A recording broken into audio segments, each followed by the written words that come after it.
starting off, I know obviously going to be preparing for two quarterbacks until the announcement on Thursday, but just overall, what are kind of some things that this Nevada offense does well and the keys for you guys on Saturday? Well, I mean, quarterbacks are pretty similar to me. I don't think their offense changes, and I don't think I think you get maybe a little bit here and there from one or the other, but I mean their their mentality, their mindset is to establish the run game, and they've got two really good running backs on Division I level. Experienced. They remind me of the the Baylor tandem from last year. The big physical one that's going to make you put them down. The Devontae Lee kid, and then you got Toa, who's kind of more of a versatile running back. But it all starts and stops with their run game.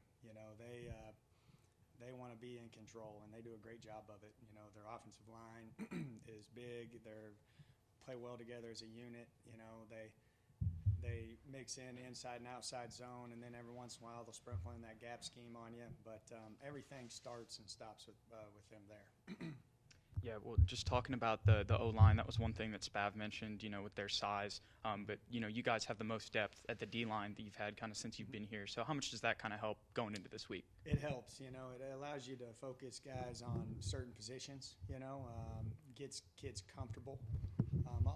Also allows us to keep guys fresh. You guys watched probably last Saturday. You saw the two things that are glaring across college football was penalties, and then you saw, getting adjusted to the tempo and the speed of the game. You saw some teams really get winded out there, and that, with our perspective, this will be the first time we go into it where we can sub an entire front throughout a drive and feel like he can still put a productive unit out there.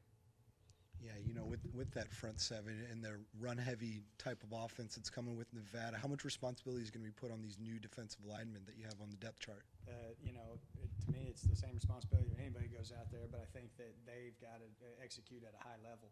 They've got a critical role in the run game, obviously, being a D-line. Same with linebackers, but these guys do a great job of making their all 11 tackle. You're going to have perimeter runs that get cracked and replaced. That's been the message, the last couple of days with us is just you've got to prepare to be in those tackles, whether you're a corner, whether you're a safety, whether it's a nose guard getting off a block, and tackling their A-gap. So, they all have a role, and it's vital, and they got to do it. We see Baby J back in the depth chart. He's healthy, going to be out there. Different position than we're used to seeing him, even seeing him at backup safety on the depth chart as well. How nice is it to have somebody that with that much versatility, where you can put him at corner even if you need to, safety, nickel? How important is he to this defense? Huge.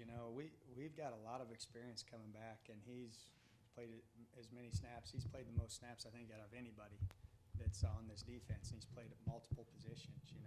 I was laughing between him and Revels. They've played over 5 or 6 positions on this defense on any given time. So really, that's valuable when it comes to just knowing how to play on the road and getting guys around him comfortable. But we've really transitioned working that nickel, safeties as being interchangeable, and being able to allow us to put our best players on the field and cross-training him. And he's taken that role, and I think it suits him really well, and he's gotten comfortable with it, and he's going to play at a high level on Saturday. A follow-up to that is, with the experience you have and talking to Coach Spav a while ago, just tackling. As a guy that played, you go back and you look at it, that first time that it comes live and it comes happen, are you worried about that? Well, I think that you've got to practice and prepare for that, When that ball's kicked off, that ball is flying, where you got a decision to make. And, I'm hoping that our kids have played enough football and they understand how to play this game. And they've played a lot of really good football teams in the past, and this is one of them. So it'll be a good challenge. But I think, for me, worried about it? No, not like the years past. The pass rush scheme, has it changed from last year? Is it more just you have different personnel, or are we going to see more blitz packages? Anything you can hint to us about the pass rush? I think you got to have a little of both. But from a pass rush standpoint, I think what's changed is the personnel, and the guys doing the fundamentals and techniques that we've been coaching. So you're seeing a better player do it. But, yeah, from my seat, with those guys being able to play and be really good at moving and stunning, I think it'll give us some flexibility to bring more pressure and to get negative plays. Obviously, this offense, if you let them get into a rhythm, they're really good. So to get them out of the rhythm, we have to get negative plays. We have to disrupt a lot of their run game, and to do that, you've got to have more than just one call. You've got to have different presentations, different pictures, different fronts, and hopefully we got enough bullets to do that. With these linebackers, Tupou obviously is the main vet guy there. But we have some new guys with Harris, at least switching positions new there. How is that room looking, that linebacker room? Do you think they're really starting to take charge and Yes. lead this defense? I do. I think London, you wouldn't. It's a good fit for him at inside linebacker. He's a very talented young man. He's got a great skill set and from an athletic standpoint, and he's big. Those two. What's glaring when you go out there is we've really firmed up the size of that linebacker crew.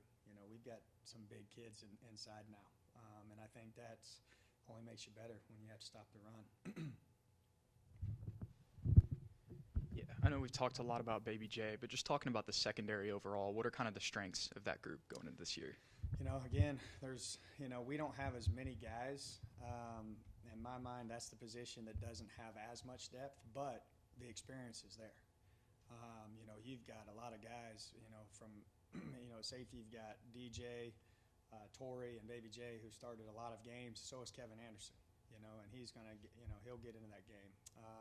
Rod started a lot of games at corner. Mills got a little bit last year. He's a little raw. And then obviously newcomer AJ. So they'll get their first taste of it. But the thing I think that's comforting with that is we've done a really good job, with Coach Jennings is just training these DBs so we can get our best players on the field. And I think what happens if you put a guy like, an example would be AJ Edwards going out there to take his first Division I snaps. He's going to get in the game. And he's got a group around him that has played a lot of football and is very comforting. And I think that's very noticeable from years past. Jake was talking about tackling in practice, how important it is. Some people want to taper it back, but it's important because it gives you toughness in a game. I can imagine how you feel as a defensive coordinator, but do you feel the same way, the importance of tackling? You feel you did that in fall camp? And what we went through a different mindset for fall camp. We tried to break down the specifics and the different types of tackles. We did a big study on that in the offseason. And we did every practice, whether it was helmets, uppers or full, whether we were playing live or not, we had a 5 to 10 minute tackling fundamental segment every day, working, obviously with helmets, more like space, leverage tackling. I think the one thing that why people like to tackle is they have to make a decision to go to the ground. Your D-line, a lot of their tackles, believe it or not, are not just right at them. They've got to leave their feet. And those big guys don't always want to do that. So that's why from a tackling standpoint, it's important defensively where they do that in a real setting. And we built drills over the summer to also, continue to get them more reps at that. And I think I'm hoping it pays off. They take pride in it. They understand it. But like we said earlier, it's the first game. That ball's going to get handed off. Somebody's got to hit them. Somebody's not. It's a pretty simple game when it comes down to it. Get some used to the sensation of leaving their feet and letting your body fall and free. Just the types of tackles. You study the positions and the types of tackles they make during a game. You start charting it. Then you go, okay, how can we simulate this on days that we don't have a live setting? How can we simulate this, these types of tackles? You take their top three. And, tackling can be just a word, and everybody screams, why aren't they tackling? Well, it's at some point you've got to drill it. It's a technique, and you've got to, live it and teach it.